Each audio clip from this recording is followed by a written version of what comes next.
Hello and welcome to another episode of the E-commerce Coffee Break podcast. Today we want to talk about AI, artificial intelligence, and SEO. So that's actually something that I personally looking right into it because I think there's a lot of potential using AI for search engine optimization purposes.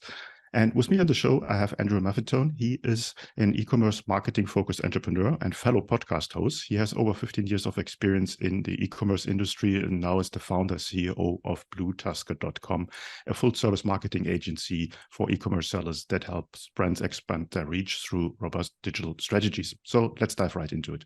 Hi, Andrew. How are you today? Doing good. How you doing? Thanks for having me on. Andrew, AI all over the place, and SEO is probably one of the oldest marketing strategies when it comes to the interwebs. How can we bring these two things together to make the most out of it? AI and SEO are working together very well. I think in my opinion, AI and SEO are probably working together better than any other strategy. I think AI is a very sexy term, and a lot of brands and platforms and stuff are just throwing in their own thing that like, oh, we have AI. But from an SEO perspective, I find that it's doing very well. It caught on pretty quickly. Some of the other stuff, people use it for imagery and video and things like that. And it's, if you've seen it, it's close, but it's not there yet. It's a little creepy. But with SEO, it still gives you that benefit of being able to edit things and review things. So I think that in my perspective, it's possible that AI may maybe not fully replace SEO, but it's definitely going to completely change how SEO has been done, probably about like 3 to 5 years from now. But with where we're at right now, it's been fantastic to be able to speed things up, really start to learn about your data, write a lot of content, and just make sure that you're able to provide that whole EEAT stuff that Google focuses on. Mm-hmm. Now, Google obviously is the 300-pound gorilla in the cage when it comes to SEO. They're sort of giving all the guidelines, even if they're unknown, on how to do SEO. Now, a lot of e-commerce merchants are obviously interested to get their product listings as high as possible. Are there any tools yet or any strategies on how to use SEO and AI for Shopify merchants and WooCommerce merchants and whoever is out there selling something? Yeah. So why don't I go through kind of like our process, right? So right in the beginning, we want to map out like which target keywords do we want to go after, right? That's usually relatively straightforward based on the product line, the collection. And then if you go a little bit more top of funnel, you're looking into audience style words, like if they're searching like how-tos and things like that. But you start off with your main keywords, right? There are aspects of SEO of AI that you can do in there. You can leverage things like a basic, like a chat GPT and something like that and ask it about what terms you should be looking at when you have a product like this. Or you can go a little bit deeper and use like SEMrush does have a little bit of AI functionality to it. But otherwise it also is meant for that. So that's a lot of what you can do. So when we get started with the keyword research side, we like to look at pretty much every platform out there because they all give you slightly different data. So we look at aggregating all that data to kind of truly paint a picture for us. So we'll look at SEMrush, Moz, and Ahrefs. Now, once you figure that out, the next step is to look at, we'll come back to on-page and off-page stuff in a second, just from a content creation side and then from your product pages, etc. Now you're looking into, okay, do I need to create an article with this, or do I need to create a product description, or am I changing copy on a core page, something like that? So for the sake of this, let's say we're looking at article descriptions. We now want to look at what are our competitors ranking for, right? Those similar platforms can do the same thing. They can help you figure out what your competitors are ranking for, the keyword difficulty. If you want to incorporate paid advertising into your SEO strategy, it gives you your cost per click, that kind of stuff. Once you start going, the next thing to do is obviously go into the writing phase. Now, with SEO, there's a lot of best practices. We usually don't write anything under like 1,500 words. We want to make sure that, obviously you have your H1 tags, but you got several H2 tags, 3s, 4s, etc. You've got bullet points. Make it really easy to read. Don't make these big, massive paragraphs. Then you've got internal links, external links. Obviously, you want to do a CRO aspect to the blog, which I'll touch on in a second. But the next thing you want to do from there is the writing part, right? Like you want to go ahead and write it. This is where AI has been awesome. You can go and plug it into ChatGPT. ChatGPT is going to limit how much words you can actually get out of it. I think it's like 500 or something like that. So we've incorporated using Jasper right now. We've also looked at a few others out there. Basically, what you can do there, like with us, we're an agency, so we have multiple profiles, but even just a solo brand, right? What will happen is you can set it, you can give it like, here's the keywords I want to go after, here's the topic. You can have it write a brief for you, or you can supply it with a brief, whichever way you want to do that. And then you can have it write like 2, maybe 3 paragraphs. You can then edit those paragraphs, hit a button, and it will create more paragraphs for you and more content based on the edits you put in place. And so the more and more you edit it and you adjust it, the quicker it becomes used to your brand voice and how you like to style your words and things like that. And the nice thing for us is, we can separate that out by certain brands and make sure that it's all on point.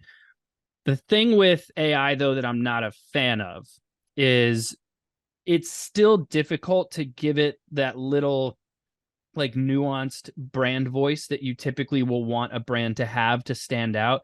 AI can be very, very fluffy and just like a bunch of garbage. So while we're leveraging AI, we still have writers that are using it. And then once it's completed, we still have editors reviewing it.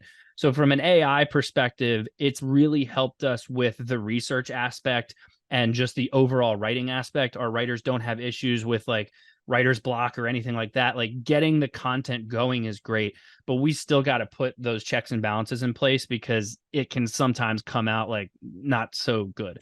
You can do the same stuff with product descriptions, all that kind of stuff. Then once that is published and you're live, the other aspect is once it's up, usually about 30 to 60 days later, we then use Surfer. So I think it's SEO Surfer or Surfer SEO. I can never remember what they do. There's Surfer. And what you can do is you can take the article that you wrote after it's been published for a little while, compare it to several other articles that you were trying to outrank, and it can actually read all of that and give you insight into how many additional words you should probably add, how many new images you should add, H1 tags, et cetera, H tags, et cetera. So now you're not just, which I find is the biggest issue with, SEOs and e-commerce sellers. They write these articles, they throw them up there, and then they go, it didn't work, let's write the next one. If you go back and you consistently update them, you refresh them, they work really well. So this platform really helps you do that. So we just constantly go back and refresh old articles while making new ones at the same time. So there's a bunch of different platforms out there, and they're all used in different areas. From a content creation side is where I find AI to be one of the strongest right now. Mm-hmm. A lot of golden nuggets that you addressed there. I think Neil Patel said it as well, that you need to refresh content. You don't need to really rewrite, just go back and refresh, and then it will start ranking again. The one thing that you mentioned, and I was smiling about that, is like you need to do a manual check after AI has written your content, your text. Yeah. I'm making a bit of a fun seeing, I don't know, cold email outreach coming in, and you can really look at the text and it's like, yep, that was not written by a human. And that's really backfire on the brand. And I think a lot of brands are doing this right now. They're just creating tons of content out there, and at some point it just feels not real anymore. Which brings me to the question, where's the risk of using AI? Is there a risk of using it too much? Is there a risk that Google at some point will figure it out? What do you think?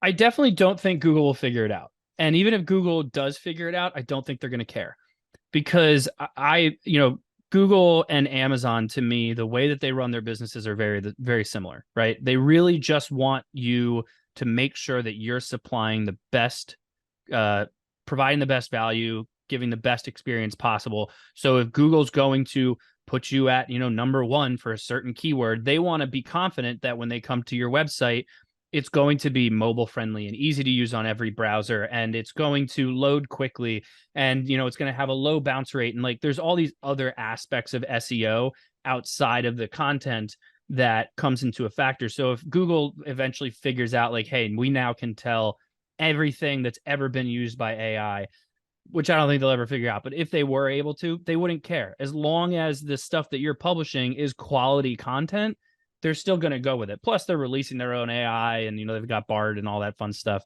Now I do think down the line, I'm interested to see how SEO is going to change, right? Like at a certain point, are these AI platforms going to be leveraged more and more like a search platform? And all of a sudden now Google is going to just give you an answer and not 500 pages for you to figure out the answer. So, but those answers have to come from somewhere. So I think that there's still going to be benefit in creating content, but I think the way that we create content is going to have to be a little bit less evergreen and more like timely and sexy and like new stuff, so that people are interested in reading the article, not just looking for an answer. Because if they're just looking for an answer, my guess is that's where AI is going to end up going. Mm-hmm. Now, with BlueTuskr.com, you're running a full-service marketing agency for e-commerce sellers. Where would you rank SEO as a strategy in the overall marketing landscape? Where would you rank it? Is it something that's high there, up there, or something that's more like a side project? How do you deal with that? Right now, SEO is definitely one of the top 3 things we usually focus on. Specifically for e-commerce, you know, that, and we work with like CBD brands and stuff sometimes, which they don't have a choice. That's really all they can do. But from an SEO perspective, like when I started BlueTuskr, one of the very first things I started doing was creating content. I got a writer, started having them do SEO stuff, because I know that when you do SEO and you do it correctly, it takes a very long time for it to really start to show its face, right? 6 months in, depending on how fast you're putting out content and adjusting things, you really start to feel it. And then after about a year, you're like, oh, I'm so glad I did this. So I knew, like, let's just get it started now. So a year from now, I'll be happy about it. I definitely think that SEO in many situations is exactly what Shopify sellers need to be focusing on, because they're going to be thanking themselves later. Cost per clicks are always going up. CPMs are always going up, especially this time of year when everyone's looking into things and everyone's advertising. CPMs are already up at the day of this recording. So by having a strong organic approach, you're getting in all these sales that you've built an asset for, that you're not having to pay as much. So your customer acquisition costs come down over time. Plus, the other side of it, and one of the things I always talk to our sellers about is like, well, what's the end goal here, right? Are you trying to sell? Are you trying to exit the business? So if you are, right, like if you're, I always say this to Amazon sellers, like if you're just selling an Amazon business, you've got just what? Your product, your profit, and your process is kind of all you can sell. When you've got your own brand, you've got an email list, you've got a social following, and then even that organic traffic that's coming in is easily retargeted. So all of a sudden, it really opens up your buyer pool of who's interested, because you've built this website into a great asset that's just bringing in revenue on an organic basis. So I love focusing on SEO. I think it's probably one of the better long-term strategies to stay focused on. Mm-hmm. Obviously, revenue generated from organic traffic is the best, because that's basically for free, not completely for free. You had to invest in SEO first, but at the end of the day, it's the cheapest traffic, and you mentioned that. Are there any specific industries, and you mentioned one before, where SEO doesn't work or where it doesn't make much sense? I'm thinking about dropshipping, things like that. Yeah. So let's think of stuff that's really brand focused, right? So you think of most apparel brands, it's a t-shirt. There's only so much you can do from an SEO perspective. So you need to do social media, and you need to showcase the differences and build that audience. They're not really looking for answers to stuff and, you know, searching things, and then they're coming to your website and purchasing. Search is better for a product where someone has a problem and they know a solution exists, right? But if it's a shirt company, right, and it's just apparel, they don't really have a shirt problem. There's hundreds and thousands of brands out there that sell shirts. So it's a tough sell. Coffee's another one. It's an incredibly crowded market. You need to tell a story and build an audience and create a community to sell there. But from an SEO perspective, trying to rank for coffee is not going to happen. So there's no point in going after that. So there's definitely certain brands where I look at it and I go, I don't think that this is useful for you. Longer term strategies are probably better with like influencer marketing or affiliate marketing or something like that.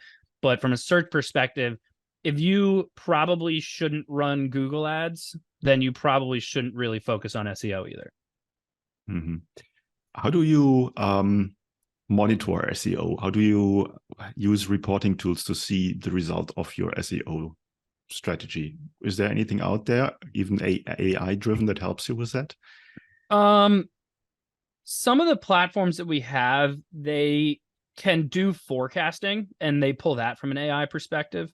So obviously we connect everyone to whichever platforms we're using. So, I mentioned in the beginning, like SEMrush, Ahrefs, Moz, that kind of stuff. We'll connect them in there and monitor it there, but none of them have AI. But we have our own dashboard system that we basically have integrated with DataBox. And so with that, when we pull in the data from all of the different touch points that we have, we can actually map out projections of where we think SEO is going to go. And that has some AI capabilities to it. I always tread lightly when some of these platforms say that they have AI, because some of them like release the exact same functionality they've had for years, but then they just add the word AI to it, and all of a sudden it's AI. So some of it I'm like, I don't know that I would call this AI, but I guess it is. Like projections, you put together a formula, you can map that stuff out pretty easily. But yeah, so from a reporting perspective, it's usually directed that way. Okay, let's come to what you do. Full service agency for e-commerce sellers. What kind of services do you provide? Who's your perfect customer? So we almost primarily work with D2C e-commerce sellers, private label for the most part. We've got a couple drop shippers we work with, but not many of them. Really our focus, we're almost like an outsourced marketing department.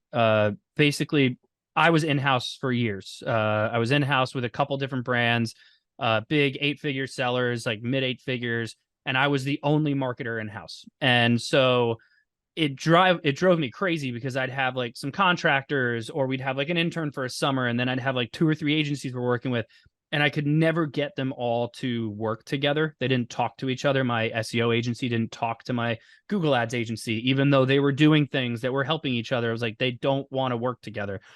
And it became wildly frustrating. And so I was like, okay, let's explore one of these full service agencies. And they exist where, they're out there, but almost all of them set it up where it's like you get X amount of hours of someone's time, and they know a little about a lot. And it's like, okay, that's not going to cut it either for a brand that size. So our approach is very different. Our account strategists act as almost fractional CMOs. And then we have specialized departments. So I have a team that solely does SEO, and they don't do anything else. I have a retention team, paid ads team, who's got a Google Ads, Amazon, and Facebook team underneath them. Got a whole website design UX team. My goal with putting this agency together was to be, you need to have one singular person that can oversee the full strategy. So instead of just a fractional CMO, why not a fractional marketing department? And that's more or less how we position ourselves. I feel you. I have been there. If you're alone in a company and have to deal with everything, it's like herding fleas. It's just not working. It's a nightmare. It's a nightmare. Yeah. So, who's your perfect customer? What kind of brands, verticals, industries do you work with? In terms of like, verticals and industries, we're pretty all over the place. I've got a ton of B2B e-commerce sellers we work with. I've got apparel brands and coffee brands and CBD and different restricted brands with alcohol and sex toys and like all this different stuff. So from an industry perspective and a vertical perspective, we're pretty much, it doesn't really matter.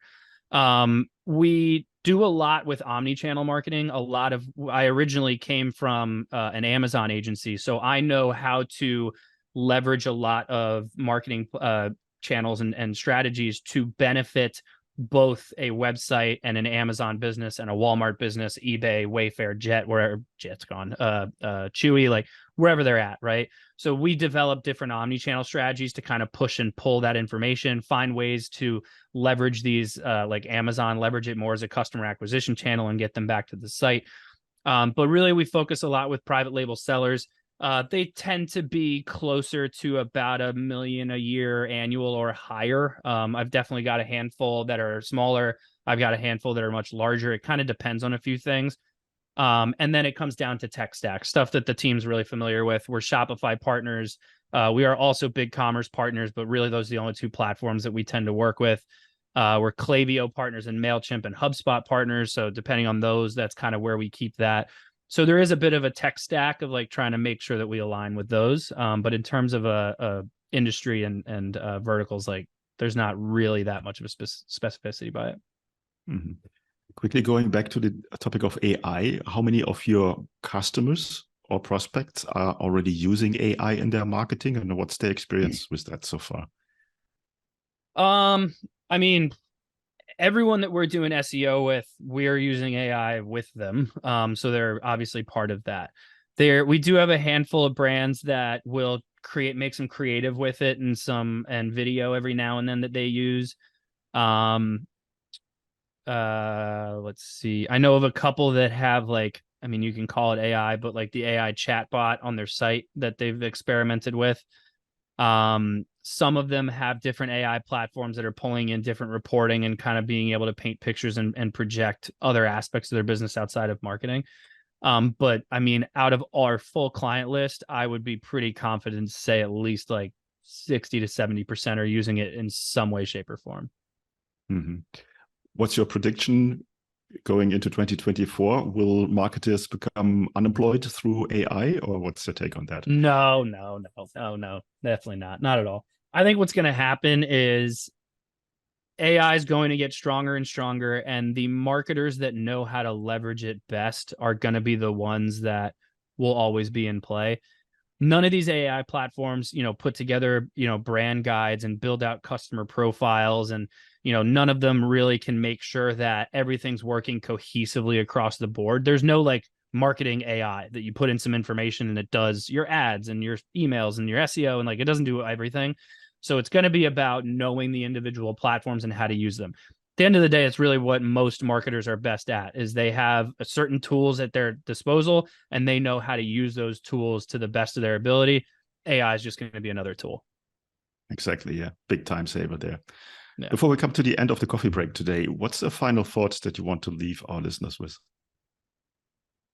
One of my favorite sayings came from my stepmom years ago. Cheap is expensive is one of my favorite things. And the more and more I work with e-commerce sellers, the more that I realize how true that is. Let's use paid ads as an example. We'll have some sellers who are like, oh, I want to try, let's say Pinterest ads, and they want to put a very small budget behind it to give it a test. Those types of platforms need to bring in a lot of data in order for them to actually start to learn and to adjust themselves. So by being so cheap, you're actually going to spend significantly more time trying to figure out what actually works, which, especially if you're working with an agency or someone on like an hourly rate, you're paying them to manage it. So then all of a sudden you've actually spent more than if you actually used the platform correctly. 100% the exact same thing about a Shopify website. Way too many times people just grab a template, throw stuff up there, and then they start running a ton of ads to these websites that just are not optimized. They did no CRO. It was just grab a template and throw it up. And basically, not to curse on your show, but like to half-ass it is going to be very expensive. You're going to spend a ton of money on advertising and all your marketing initiatives, driving traffic to a website that just doesn't convert. So not spending money on putting a quality website together and then not spending the money to continuously optimize it with, CRO and overseeing like strategy testing, things like that. It just blows my mind. So if anything I could take away from this show, I always say like cheap is expensive. If you're going to do it right, or just don't do it. 100% agree. If you want to grow a business, you need to take some money and make it work. And with $25 on a ad set, you probably won't get far. Andrew, where can people find out more about you? BlueTuskr.com, BLUETUSKR, or you can email me, Andrew at BlueTuskr, and then we're pretty much on every social channel I can think of. So at Andrew Maff on whichever channel or at BlueTuskr, and wherever you're most comfortable, we're always happy to communicate there. We'll put the links in the show notes as always, and it's just one click away. Andrew, thanks so much. That was a great chat about AI and SEO. And I think this is a massive opportunity to optimize your SEO and to get higher in your rankings. Thanks so much for your time today. Thanks for having me.